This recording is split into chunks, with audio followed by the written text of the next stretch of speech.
साहिर ने हमारी जिंदगी की हकीकत को उकेरा है कागज पर।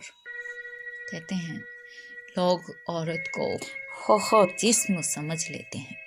लोग औरत को फकत जिस्म समझ लेते हैं, रूह भी होती है उसमें, ये कहाँ सोचते हैं।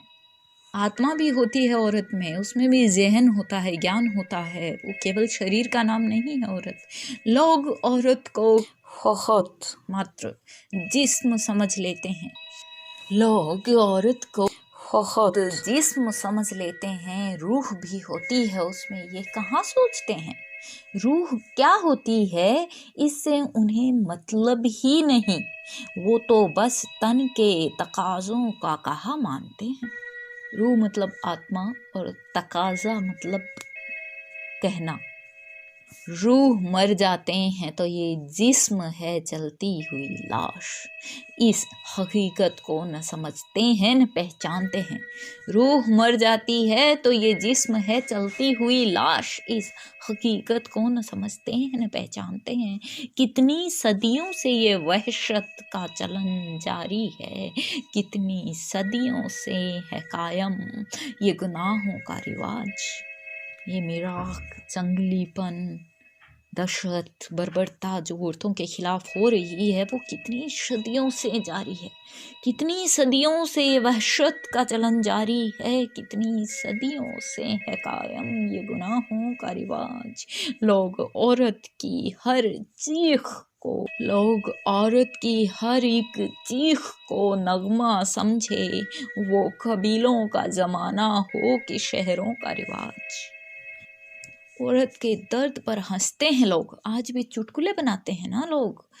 तो वही बात साहिर कहते हैं कि लोग औरत की हर एक सीख को नगमा समझे, वो कबीलों का ज़माना हो कि शहरों का रिवाज। चाहे वो पुराना समाज हो या आज की रिवायत जो शहरों की आधुनिकता में खुद को डूबा हुआ कहती है।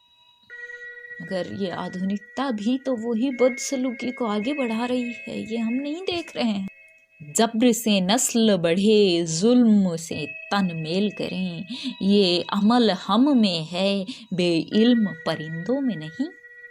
हम जो खुद को पढ़ा लिखा होनहार कहते हैं मानव जात को, उनमें ये जबरदस्ती जुल्म करके नस्ल बढ़ाने का, तन को मिलाने का, रेप का जो है चलन है, ये जो अमल मतलब परंपरा है ना, वो बिना पढ़े लिखे परिंदों में नहीं है, जानवरों में ऐसा नहीं होता है। हम तो उनसे गए गुजरे।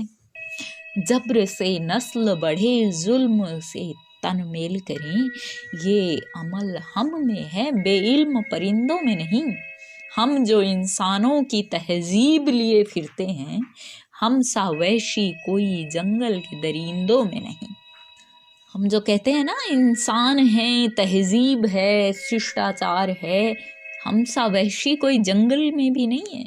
एक भुजी रूह लुटे जिस्म के ढांचे में लिए, सोचती हूँ मैं कहाँ जाके मुकद्दर फोड़ूं। मैं न जिंदा हूँ कि मरने का सहारा ढूंढूं, और न मुर्दा हूँ कि जीने के गमों से छूटूं। तो जीने का गम भी है मेरे साथ। इतनी हालत हमने अपनी रूह को इस तरह झकझोर दिया है कि रूह को मरने के लिए भी सहारा नहीं मिल पा रहा है, और जीने के गमों से भी उसकी मुक्ति नहीं है, चलती फिरती लाश है। कौन बतलाएगा मुझको, किसे जाकर पूछूं, जिंदगी कहर के सांचों में ढलेगी कब तक। फिर वो असलियत बताकर फिर वो सवाल पूछते हैं कि मुझे समझ में नहीं आ रहा है कि ये जो बला आफत गजब अन्याय का जो सांचा है ना, हमने परंपरा बना रखी है, जिसको संस्कृति का नाम दे रखा है, ये अजाब, ये क्रोध, ये अत्याचार का जो ढांचा ढोंग हमने रच रखा है, तो कौन बतलाएगा मुझको, किसे जाकर पूछूं, जिंदगी कहर के सांचों में ढलेगी कब तक। कब तलक आँख न खोलेगा ज़माने का ज़मीर, जुल्म और जब्र की ये रीत चलेगी कब तक। मतलब कब तक हम सोए रहेंगे, कब तक हमारा ज़मीर नहीं झकझोरेगा, कब तक हम औरत को जिंदा लाश मानकर उस पर अत्याचार करते रहेंगे, उसको सिर्फ तन के रूप में देखते रहेंगे, उसके जहन की कद्र कब हम रूह को समझना शुरू करेंगे पता नहीं। लोग औरत को फकत जिस्म समझ लेते हैं, रूह भी होती है उसमें, ये कहाँ सोचते हैं।